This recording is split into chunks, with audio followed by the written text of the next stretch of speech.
Ang mabuting balita ng Panginoon, ayon kay San Mateo.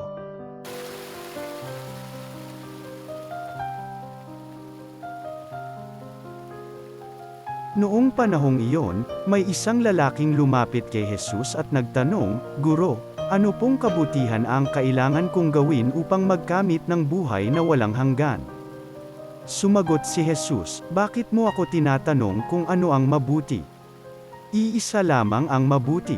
Kung ibig mong magkamit ng buhay, sundin mo ang mga utos." "Alin-alin po?" tanong niya.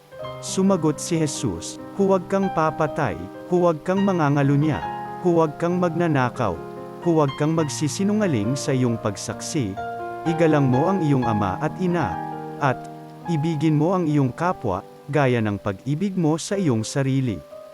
Sinabi ng binata, "Tinutupad ko na pong lahat iyan. Ano pa po ang dapat kong gawin?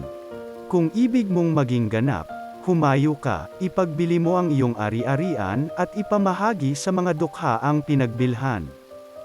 Kapag ginawa mo yan, magkakaroon ka ng kayamanan sa langit. Pagkatapos, bumalik ka at sumunod sa akin," sagot ni Jesus. Pagkarinig nito, malungkot na umalis ang binata, sapagkat siya'y napakayaman. Ang mabuting balita ng Panginoon.